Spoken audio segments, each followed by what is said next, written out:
श्री स्वामी समर्थ. नमस्कार. मी नंदिनी माझ्या यूट्यूब चॅनलवर तुमचं खूप मनापासून स्वागत करत आहे. तुमच्या मनातील सर्व चांगल्या इच्छा स्वामी महाराज पूर्ण करो ही स्वामींच्या चरणी प्रार्थना करते आणि आजच्या नवीन व्हिडिओला सुरुवात करते. तर पहा, उद्या आहे वार सोमवार आणि या दिवशी आलेली आहे वैशाख महिन्यातील भागवत एकादशी. एकादशी ही महिन्यातून दोन येतात, एक कृष्ण पक्षामध्ये येते आणि एक शुक्ल पक्षामध्ये येते आणि त्याचबरोबर वर्षभरामध्ये 24 एकादशी ह्या येत असतात. परंतु प्रत्येक एकादशीचं महत्त्व हे वेगवेगळं असतं. एकादशीचं व्रत केल्याने आपल्या जीवनामध्ये आपण जे काही कळत नकळत पापे केलेली आहेत किंवा काही चुका केलेल्या आहेत तर त्यांच्यापासून मुक्ती प्राप्त होते. त्याचबरोबर भगवान श्री हरी विष्णूंचा आपल्यावरती कृपा आशीर्वाद राहतो आणि आपल्या जीवनामध्ये सुख शांती समृद्धी निर्माण होते. त्याचबरोबर एकादशीच्या दिवशी दान करण्याला स्नान करण्याला विशेष महत्त्व आहे. पवित्र गंगेमध्ये जाऊन स्नान करण्याला विशेष महत्त्व दिलं जातं. परंतु जर पवित्र गंगेमध्ये जाऊन स्नान करणं शक्य नसेल तर आंघोळीच्या पाण्यामध्ये काही वस्तू टाकून आपण आंघोळ केल्यास पवित्र गंगेमध्ये स्नान केल्याचं पुण्य प्राप्त होतो. त्याचबरोबर काही दान देखील आपण या दिवशी केलं तर त्याचं देखील आपल्याला पुण्यफळ हे प्राप्त होत असतं. त्याचबरोबर भगवान श्री हरी विष्णूंची पूजा अर्चा करायची आहे आणि त्याचबरोबर काही उपाय आपल्याला घरामध्ये करायचे आहेत.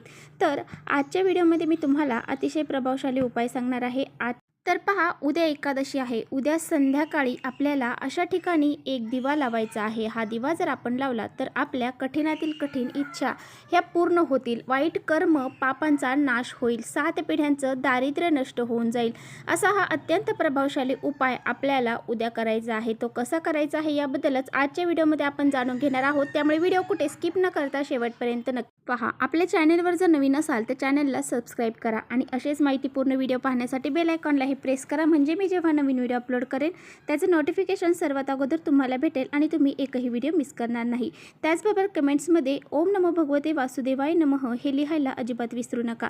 व्हिडिओ जर तुम्हाला हेल्पफुल वाटत असेल तर इतरांपर्यंत शेअर देखील करा. पहा, हा दिवा आपल्याला आपल्या घरामध्ये का लावायचा आहे. हा दिवा लावल्यामुळे आपल्या घरामध्ये सुख शांती समृद्धी निर्माण होते. आपल्या घरामध्ये लक्ष्मी ही कायमस्वरूपी स्थिर राहण्यास, त्यात कायम कटकटी, भांडणं, कलह असतील, मतभेद असतील ते दूर होण्यासाठी आपल्याला हा दिवा लावायचा आहे. त्याचबरोबर घरामध्ये भरपूर पैसा असतो, संपत्ती असते, परंतु त्या व्यक्तीला सुख नसते. काही समस्या ज्या आहेत तर त्या दूर करण्यासाठी आपल्याला हा जो उपाय आहे तर तो करायचा आहे. बरोबर, आपल्या मनामध्ये भरपूर दिवसापासून काही इच्छा आहे आणि ती इच्छा पूर्ण करायची असेल तरी सुद्धा तुम्ही हा उपाय करू शकता. आपल्या घरातील नकारात्मकता दूर करण्यासाठी, संकट, अडचणी, दोष दूर करण्यासाठी हा उपाय केला जातो. तर एक दिवा जो आहे तर तो उद्या तुम्हाला संध्याकाळी लक्ष्मी येण्याच्या वेळेमध्ये लावायचा आहे.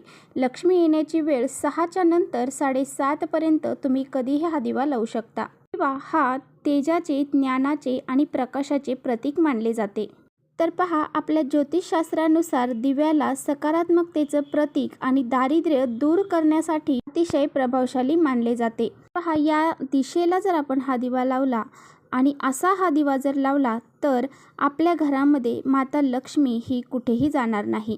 तर आपल्या घरामध्ये भगवान श्री हरी विष्णू यांची पूजा केली जाते.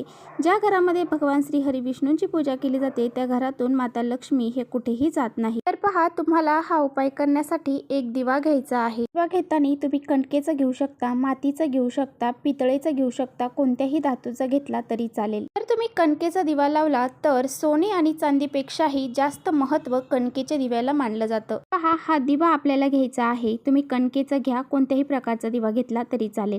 त्यानंतर त्या दिव्यामध्ये तुम्हाला 2 वातींची एक वात करून लांब कापसाची वात लावायची आहे. दिव्यामध्ये तुम्हाला शुद्ध गाईचं तूप हे घालायचं आहे. जर तुमच्याकडे तूप नसेल तर तुम्ही तेल घालू शकता आणि त्यामध्ये थोडी चिमूटभर हळद जी असते तर ती तुम्हाला घालायची आहे. तर पहा, आपल्याला एक प्लेट घ्यायची आहे. त्या प्लेटमध्ये थोडेसे तांदूळ घ्यायचे आहेत आणि त्या तांदळावरती तुम्हाला हा दिवा ठेवायचा आहे. त्या दिव्यामध्ये तुम्हाला एक अखंड लवंग घालायचे आहे. त्याचबरोबर एक अखंड वेलची देखील आपल्याला त्यामध्ये घालायची आहे. यामुळे आपल्या घरामध्ये माता लक्ष्मी ही आकर्षित होते आणि घरातील पैसे पैशांच्या अडचणी ह्या दूर होतात. माता लक्ष्मी घरामध्ये स्थिर राहते. त्यामुळे घरामध्ये माता लक्ष्मी स्थिर तर राहतेच, त्याचबरोबर आपल्या घरातली दारिद्र्य आणि गरिबी आहे तर ती बाहेर निघून जाते. हा दिवा तुम्हाला प्रज्वलित करायचा आहे आणि तुमच्या घरातील जी वास्तू आहे तर त्या वास्तूमध्ये ईशान्य दिशेला हा दिवा तुम्हाला लावायचा आहे. ईशान्य कोपऱ्यामध्ये हा दिवा ठेवल्यानंतर तिथे आपल्याला त्या दिव्याला हळद कुंकू लावायचा आहे, धूप दाखवायचा आहे आणि प्रार्थना करायची आहे. कारण ईशान्य कोपरा हा साक्षात भगवान श्री हरी विष्णू आणि माता लक्ष्मी यांची स्थान मानले जाते. आणि अशा ह्या एकादशीच्या दिवशी या ईशान्य कोपऱ्यामध्ये देवी देवतांचा अधिक वास असतो. त्यामुळे आपल्याला अशा ठिकाणी हा दिवा लावायचा आहे. ईशान्य दिशा म्हणजे सकारात्मक आणि प्रगतिशील वातावरण निर्माण करणारी दिशा आहे. त्यामुळे या दिशामध्ये तुम्हाला असा हा एक दिवा लावायचा आहे. ईशान्य दिशा जी आहे तर ती आपल्या घरामध्ये चांगली जी काही शक्ती आहे, जी सकारात्मक ऊर्जा आहे तर ती आकर्षित करते. आपल्या घरामध्ये कोणत्याही प्रकारचे अडथळे हे येत नाही. त्यामुळेच आपल्याला हा एक दिवा जो आहे तर तो ईशान्य कोपऱ्यामध्ये लावायचा आहे. आपल्या घरातील वास्तुदोष देखील दूर होत असतो. ईशान्य कोपरा हा अतिशय चांगला आणि व्यवस्थित ठेवावा.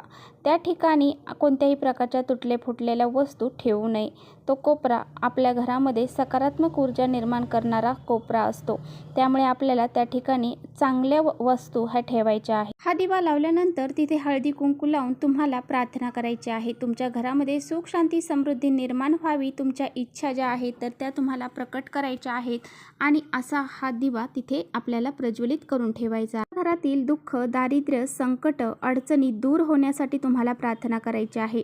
तुमच्या घरातील नकारात्मकता, जे काही दोष असतील ते दूर होण्यासाठी प्रार्थना करायची आहे. दिवशी हा दिवा तुम्ही उचलून घेऊ शकता. त्यामध्ये जे काही सामान आहे, अखंड जे काही आपण वेलची आणि लवंग टाकलेले आहे, त्यातले काही जे तांदूळ आहेत तर ते तांदूळ तुम्हाला थोडेसे तुमच्या वापरण्याच्या डब्यामध्ये टाकायचे आहेत आणि बाकीचे तांदूळ पक्ष्यांना खाऊ घालू शकता. त्याचबरोबर तुम्हाला जे काही वस्तू आहेत त्या दिव्यामध्ये टाकलेल्या त्या स्वच्छ धुवून परत वापरू शकता किंवा मग तुम्ही निर्माल्यामध्ये टाकून देऊ शकता. असा हा अत्यंत सोपा आणि साधा आणि छोटासा उपाय तुम्हाला उद्या सायंकाळी करायचा आहे. तर चला इथेच थांबवते माझा व्हिडिओ आवडला असेल तर नक्की लाईक करा. चॅनलवर नवीन असाल तर चॅनलला सबस्क्राईब करा. परत भेटूया अशा छानशा व्हिडिओसोबत. तोपर्यंत श्री स्वामी समर्थ.